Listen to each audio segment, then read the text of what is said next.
योगी आदित्यनाथ जी या पंचायती राज मंत्री से पूछ लीजिए कि आखिर भाई समय आ गया है तो क्यों नहीं पंचायती राज चुनाव हो रहा है। तो यही बताएंगे कि हम 27 के बाद कराएंगे, क्योंकि उनको लगता है कि वो सरकारी मशीनों का प्रयोग करके अपने लोगों को प्रधान जिला पंचायत सदस्य बना सके। इसलिए वो अभी टाइम है, टाइम के जो होना चाहिए था घोषणा वो नहीं हो पा रही। इससे साफ पता चलता है कि भारतीय जनता पार्टी जो है सत्ता की लालची है, भूखी है। वो ना किसानों से मतलब रखना चाहती, ना नौजवानों से मतलब रखना चाहती। आप देख लीजिए, तो उनके अंदर डर बैठा हुआ है, माहौल वो बना के रखे हैं कि हमारी छवि न खराब हो। इनके हैं और जो विभाग इनके होते हैं वो उन्हीं के इशारे पर चलते हैं। आप कल देख लीजिए क्या हुआ था। तो इससे साफ पता चलता है कि उत्तर प्रदेश में 69,000 शिक्षक वाली आपने देख लीजिए भर्ती कब से रुकी पड़ी हुई।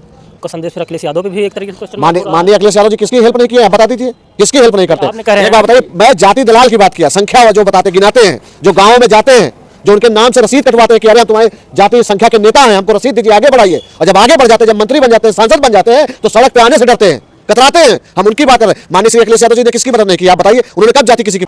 नमस्कार, आप देख रहे हैं नेशनल संगम। मैं हूं रोहित यादव। समय मौजूद हूं समाजवादी पार्टी के बाहर और हमारे साथ जो है समाजवादी पार्टी के नेता दारा सिंह हैं। इनसे हम बात करेंगे। जिस तरीके से देखा जाए पंचायत चुनाव को कहीं ना कहीं जो है टाला जा रहा है, इस पर क्या कुछ कह रहे हैं, इस पर बात करते हैं। सर आपको स्वागत है। जी बहुत बहुत धन्यवाद। जिस तरीके से देखा जाए पंचायत चुनाव को कहीं ना कहीं कराने की संभावना है, क्या कुछ आप देख रहे हैं? देखिए, भारतीय जनता पार्टी हमेशा उस चीज़ों से डरती है जो जनता के हित में होती है। वो सोच रही है कि अगर मैं ये चुनाव अभी करा दूंगा तो हमारी बहुत बुरी हार होगी, जिससे जनता में मैसेज जाएगा कि भारतीय जनता पार्टी ने कोई काम नहीं किया है, इसलिए वो ये चुनाव नहीं कराना चाहती है। ये चुनाव 27 के बाद इसलिए कह रहे हैं कराने के लिए क्योंकि उनको लगता है कि वो सरकारी मशीनों का प्रयोग करके अपने लोगों को प्रधान जिला पंचायत सदस्य बना सके। इसलिए वो अभी टाइम है, टाइम के जो होना चाहिए था घोषणा वो नहीं हो पा रही। इससे साफ पता चलता है कि भारतीय जनता पार्टी जो है सत्ता की लालची है, भूखी है। वो ना किसानों से मतलब रखना चाहती, ना नौजवानों से मतलब रखना चाहती। आप देख लीजिए, योगी आदित्यनाथ जी या पंचायती राज मंत्री से पूछ लीजिए कि आखिर भाई समय आ गया है तो क्यों नहीं पंचायती राज चुनाव हो रहा है। तो यही बताएंगे कि हम 27 के बाद कराएंगे। तो उनके अंदर डर बैठा हुआ है, माहौल वो बना के रखे हैं कि हमारी छवि न खराब हो। कहा जाए तो चुनाव आयोग का हो या अभी SIR प्रक्रिया जो है पूरी नहीं हुई है, उस पर भी ध्यान दिया जा रहा है। उसके बाद शायद जो संभावना लगाई जा रही है कि जाति जनगणना में लग जाएंगे, इसलिए चुनाव को टाला जा रहा है। देखिए, ये सब बहाना है। सारे विभाग इनके हैं और जो विभाग इनके होते हैं वो उन्हीं के इशारे पर चलते हैं। आप कल देख लीजिए क्या हुआ था।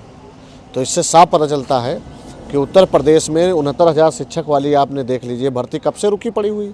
कोर्ट में, न्यायालय में है कि नहीं, न्यायालय के अंदर उस पर कोई फैसला नहीं हो रहा। किस पे फैसला होगा?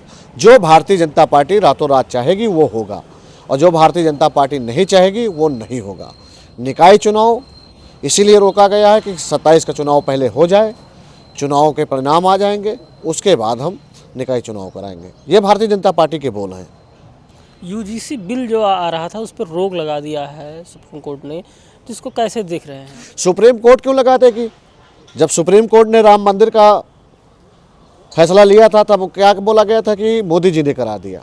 तो इसको भी मोदी जी ने लाए थे ये चेक करने के लिए कि PDA में एकता है कि नहीं है।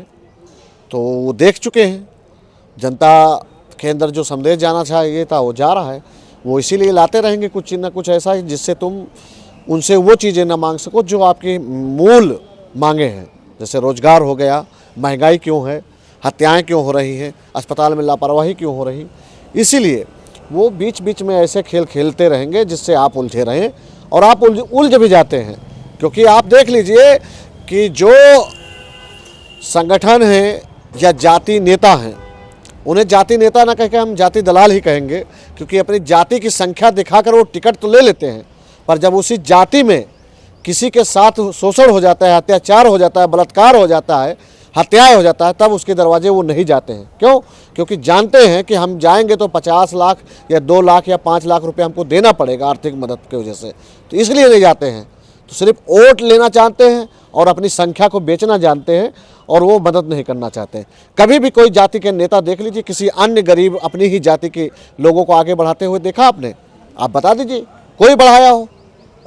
इसका मतलब साफ साफ आपका संदेश फिर अखिलेश यादव पे भी एक तरीके से क्वेश्चन माननीय अखिलेश यादव जी किसकी हेल्प नहीं की है, आप बता दीजिए किसकी हेल्प नहीं करते? आपने कह रहे हैं एक बात बताइए, मैं जाति दलाल की बात किया, संख्या जो बताते गिनाते हैं, जो गाँवों में जाते हैं, जो उनके नाम से रसीद कटवाते हैं कि अरे हम तुम्हारे जाति संख्या के नेता हैं, हमको रसीद दीजिए, आगे बढ़ाइए, और जब आगे बढ़ जाते हैं, जब मंत्री बन जाते हैं, सांसद बन जाते हैं, तो सड़क पे आने से डरते हैं, कतराते हैं। हम उनकी बात कर रहे हैं। माननीय श्री अखिलेश यादव जी ने किसकी मदद नहीं की, आप बताइए। उन्होंने कब जाति किसी की पूछी? नहीं, ऐसा जो नहीं, आपका जो संदेश होता है उस पर हम बता रहे हैं। आप लोग गलत दिशा में ले जाते हैं बयान को। आप उस दिशा में क्यों नहीं ले जाते जो आपके समाज के जो नेता बने हुए बैठे, उनसे जाके आज पूछिए जाके ना कि आप सड़कों पर क्यों नहीं आए। क्या हर जगह यादव ही लाठी खाएगा? हर जगह यादव ही मारा जाएगा?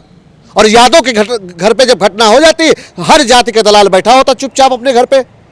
पीडीए का नारा दे रहे हैं जिस तरीके से समाजवादी पार्टी, और यूजीसी बिल पे जो है कहीं ना कहीं चुप्पी देखा जाए, उस पे समाजवादी पार्टी जो है उत्तर प्रदेश में सबसे बड़ी पार्टी मानी जा रही है, लेकिन देखा जाए तो वो रोडों क्यों नहीं आए, उनके कार्यकर्ता क्यों नहीं आए? एक बात बता दीजिए, आपके साथ अगर शोषण होता है, समाजवादी उतरती है, बोलती है कि नहीं आपके लिए?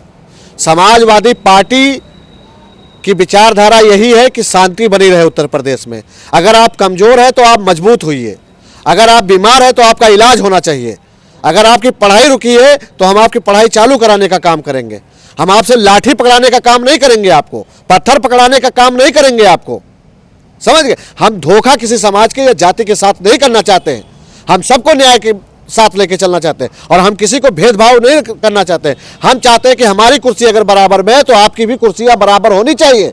मगर आप लोग जो है भेदभाव नफरती फैलाकर, अपने गांव देहातों में मंच लगाकर अपने ही जनता को गुमराह करके उनको मरवाने का काम करते हो। क्यों? क्योंकि जब वो मरेगा तब आपकी रोटी सिकेगी। नहीं, यूजीसी बिल को जो देखा जाए तो छात्र जो हैं ये कह रहे हैं कि इससे जो है कहीं ना कहीं भेदभाव पैदा होगा, और इसको कैसे फिर देख रहे हैं आप? जब आप कह रहे हैं भेदभाव भी ना हो, और भेदभाव के लिए छात्र जो है, श्रवण समाज जो है कह रहा है भेदभाव इससे और पैदा हो जाएगा। क्या भेदभाव खत्म कर पाए आप बताइए? वो एक थे, वो सड़क पे आ गए, आप अनेक थे, इसलिए आप लोग सोशल मीडिया पे ही रह गए। जिम्मेदारी हमारी आपकी भी बनती है लड़ने की, समझ गए? ये नहीं कि चूड़ियाँ पहन के घर पे बैठो, सोशल मीडिया पे पोस्ट कर दो। जिम्मेदारी हर उस नागरिक की बनती है जो इस देश में प्रदेश में रहता है। आप सोचते हो आपको सड़क अच्छी मिले, आपको नाली अच्छी मिले, आपको बच्चे को नौकरी तुरंत विद्यालय से निकले मिल जाए, और आप लड़ना भी नहीं चाहते हो, तो आपके अंदर है ना भेदभाव।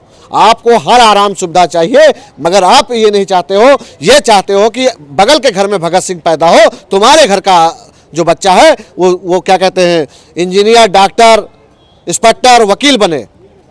जब तक आप ये सोच नहीं रखोगे कि हमारे घर में भी एक भगत सिंह बने, तब तक बदलाव नहीं ला पाओगे, और उसी तरह मनमानी करके ट्रायल करते रहेंगे कि इस उत्तर प्रदेश में कितने मूर्ख हैं। जैसे ये बिल वापस जाएगा, अभी तो रोक लगा है, हो सकता है ये वापस जाएगा, तो क्या जो है 85% लोग रोडों पे आएंगे इसकी? 85% जिस दिन एकता हो गई ना, उनकी हिम्मत नहीं पड़ेगी, समझ गए? आरक्षण का विरोध उन्होंने किया, समझ गए? हमारे हक अधिकार की जब भी बात आई तो वो लोग रोड पे आ जाते हैं, और जब हम कहते हैं चलो हम आप लोगों को आपका हक और अधिकार चले लेते हैं चल के, तो हमारे लोग ही हम लोगों के पीठ में खंजर भोंक देते हैं, और उन पर भरोसा करते हैं जो उनके लिए हमेशा 10 साल 15 साल से धोखा करते आए हैं। पहले उनसे जाके वो सवाल करो जाके कि आपने हमारे लिए नेतृत्व किया था, और आप आज कहाँ हो, और हमारा समाज वहीं पड़ा है। जब उनसे सवाल करने लगोगे, अपने आप ऑटोमेटिक उत्तर प्रदेश में सुधार हो जाएगा, और राजनीति एक अच्छी तरह से चलने लगेगी। पहले तो ये गंदी राजनीति खत्म करिए ना आप। अगर आज हम बढ़ रहे हैं तो हमारा पिछड़ा ही हमको पीछे गिराने में लगा हुआ है। और सुनिए, उनके में और ये सब सनातन चल तो रहा है, रोजगार कोई पूछ ही नहीं रहा है।